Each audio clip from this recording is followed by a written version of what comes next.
ডাকসু নির্বাচনে শিবির কিছু চমক আনবে এই ধারণা আগেই দেয়া হয়েছিল গণমাধ্যমে। শিবির তাই কথাও রেখেছে, তাদের প্যানেলে এনেছে নানা বৈচিত্র্য।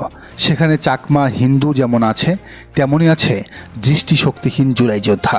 তবে হ্যাঁ, একটা বিষয় শুরুতেই পরিষ্কার হওয়া দরকার, এই প্যানেল কিন্তু শিবির নামে নয়। প্যানেলের নাম তারা দিয়েছে ঐক্যবদ্ধ শিক্ষার্থী জোট। অর্থাৎ এখানে শিবির যেমন আছে তেমনি শিবিরের বাইরের শিক্ষার্থীরাও আছেন, বরং শিবিরের পদধারী নেতাই এই প্যানেলে কম। তো তারপরও যেহেতু শীর্ষ 3 পদে সাদিক কায়েম, ফরহাদ আর মহিউদ্দিনদের দেয়া হয়েছে, ফলে অস্বীকার করার প্রয়োজন নেই যে এটা শিবির সমর্থিত প্যানেল বা শিবিরের প্যানেল। তো ঘটনা হলো, এই প্যানেলে শিবির এমন একজন শিক্ষার্থীকে নিয়েছে যিনি কখনোই শিবির করেননি বা ছাত্রী সংস্থা কেউ ছিলেন না, ফাতিমা তাসনিম জুমা। তো জুমাকে শিবিরের প্যানেলে দেখে অবাক হয়েছেন অনেকেই। এই জুমা মূলত ওসমান হাদির ইনকিলাব মঞ্চের ঢাকা বিশ্ববিদ্যালয় শাখার সদস্য সচিব। তবে জুমা জামাত শিবিরের রাজনীতির সাথে যুক্ত না থাকলেও তিনি প্রচণ্ড শাহবাগ বিরোধী, বলা চলে শাহবাগীদের জম। এবার টিএসসির জুলাই প্রদর্শনীতে যখন নিজামী সাইদিদের ছবি টানানোকে ঘিরে শাহবাগী বামরা বিক্ষোভ করছিল, তখন জুমা এই শাহবাগীদের বিচার চেয়েছিলেন। বলেছিলেন, মব সৃষ্টি করে জামাত নেতাদের শহীদ করার অপরাধে আওয়ামী লেসপেন্সার শাহবাগীদের জেলে ভরা উচিত। আর জুলাই গণ অভ্যুত্থানের সম্মুখ সারিতে নেতৃত্ব দেওয়ার কারণে তার বিরুদ্ধে ছাত্রলীগ, যুবলীগ, আওয়ামী লীগ আগে থেকেই চেতা। এবার শিবিরের প্যানেলে এই নেত্রীকে দেখে চটেছে ছাত্রদলও। তাই তারা জুমার বিরুদ্ধে 2টি প্রোপাগান্ডা নিয়ে হাজির হয়েছে। এক, জুমার ডিপার্টমেন্টের একটি নাচ, আর আরেকটি হলো জয় বাংলা স্লোগান। তো এই বিষয়গুলি সামনে এনে তাকে একদিকে বলা হচ্ছে চরিত্রহীন, আর আরেক দিকে বলা হচ্ছে ছাত্রলীগ। এই পুরো কাজটি আবার করছে শাহবাগী বাম, ছাত্রলীগ এবং ছাত্র দলের লোকেরা। জুমা অবশ্য এর জবাবও দিয়েছেন। নাচের বিষয়টি নিয়ে তার সোজাসাপটা বক্তব্য, এটা খুবই ব্যক্তিগত অনুষ্ঠান।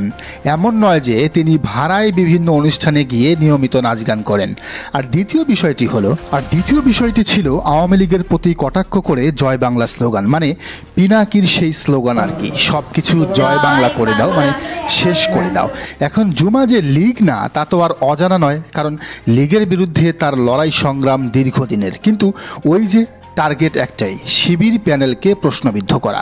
ছাত্রদল নিজেরা প্যানেল দিতে পারেনি দলীয় কোন্দলের কারণে, তারা তারেক রহমানের দিকে তাকিয়ে আছে, লন্ডনের দিকে তাকিয়ে আছে, অথচ সেই তারা উঠে পড়ে লাগছে শিবিরকে কিভাবে শেষ করা যায়, জয় বাংলা করা যায়।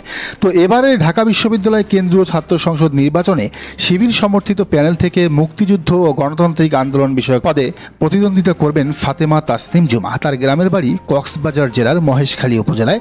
জুমা দীর্ঘদিন ধরে ঢাকা বিশ্ববিদ্যালয় ক্যাম্পাসে গণতান্ত্রিক আন্দোলনের একজন লড়াকু সৈনিক হিসেবে সক্রিয় আছেন। সাহসী নারী নেতৃত্ব হিসেবে তার পরিচিতি রয়েছে শিক্ষাঙ্গনে। বর্তমানে তিনি ইনকিলাব মঞ্চ ঢাকা বিশ্ববিদ্যালয় শাখার সদস্য সচিব এবং ঢাকা বিশ্ববিদ্যালয়ের অপরাধ বিজ্ঞান বিভাগ বা ক্রিমিনোলজি বিভাগে অধ্যয়নরত। এদিকে ফাতিমা তাসনিম জুমাকে শিবিরের প্যানেলে নেয়ায় তার যেমন সমালোচনা হচ্ছে, তেমনি সমালোচিত হচ্ছেন শিবিরের কেন্দ্রীয় নেতারাও। বলা হচ্ছে, শিবির ধর্মীয় রাজনীতি করলেও তারা এক্ষেত্রে বিষয়টি মাথায় রাখেনি। কিন্তু নেটিজেনরা বলছেন, ঢাকা বিশ্ববিদ্যালয়ের মতো জায়গায় ডাকসুতে জিততে হলে সব দল মতের ঊর্ধ্বে উঠে প্যানেল দেয়া ছাড়া উপায় নেই। কারণ এখানে যেমন বোরকা পরা, হিজাব পরা মেয়েরা আছে, তেমনই আছে খোলামেলা পোশাক পরা মেয়েরাও। এখন সবার ভোট টানতে গেলে অবশ্যই একটা ইনক্লুসিভ প্যানেল দেয়া আবশ্যক, নইলে জেতা তো দূরের কথা, জামানতও থাকবে না শিবির নেতাদের। শিবির তাই ধর্মীয়, সামাজিক সব বিষয় মাথায় নিয়েই এই কাজটি করেছে। আর তাছাড়া ধর্মের দোহাই দিয়ে যদি সবাইকেই দূরে সরিয়ে রাখা হয়, তাহলে ইসলামের মর্মবাণী মানুষের কাছে পৌঁছাবে কীভাবে? কাউকে ইসলামের আদর্শে টানতে গেলে তো তাকে আপনাকে বুঝাতে হবে, পরামর্শ দিতে হবে। আর খেয়াল করেন, জুমা অন্য সময় নর্মাল ড্রেস পরলেও ঠিকই কাল মনোনয়ন সংগ্রহের সময় শালীন পোশাক পরেই সাদিক কায়েমদের সাথে যোগ দিয়েছেন। তো একটা সময় হয়তো জুমা ঠিকই সবসময় শালীন পোশাক পরবেন, আর তখন এটাই হবে শিবিরের সবচেয়ে বড় সার্থকতা। তো এই বিষয়ে লেখক তাইয়েব আহমেদের একটা পর্যবেক্ষণ তুলে ধরা যাক। তিনি লিখেছেন, বাংলাদেশ সহ এই অঞ্চলে ইসলামী রাজনীতি সমাজের মূল অংশ হতে পারে নাই কখনোই। এটার মূল কারণ হলো ধর্মীয় গোঁড়ামি, এবং সেই ধর্মীয় গোঁড়ামির কেন্দ্রে অবস্থান করে নারী প্রশ্ন। এই নারী প্রশ্নের সুরাহা করা ছাড়া ইসলামী রাজনীতি কখনোই মেইন স্ট্রিম বা মূলধারার রাজনীতিতে ঢুকতে পারবে না। মানে তিনি বোঝাতে চেয়েছেন আপনি ক্ষমতায় আসতে গেলে নারীদের ভোটও লাগবে, সেটা যেমন পর্দাওয়ালা নারী তেমনি পর্দা ছাড়া নারী। এখন আপনি ক্ষমতায় আসার আগেই যদি বলেন আমরা সরকার গঠন করলে সাথেই সবাইরে বোরকা পরে চলতে হবে, তাইলে তো প্রায় 1 থেকে 1.5 কোটি পর্দা ছাড়া নারীর ভোট আপনি রিজেক্ট করে দিলেন। তারা ভয়ে আপনাকে আর ভোট দিবে না, ভোট দিবে আওয়ামী লীগ আর বিএনপিকে। কিন্তু আপনি যদি জোর করে চাপিয়ে না দিয়ে ধীরে ধীরে নারীদের বুঝিয়ে সুপথে আনেন, তাহলে কিন্তু তারা আপনাকে সাপোর্ট করবে, ভোট দিবে। তো এজন্য এবারের ডাকসুতে চরমোনাই সমর্থিত এই প্যানেলেও নারী রাখা হয়েছে একেবারে এজিএস পদে।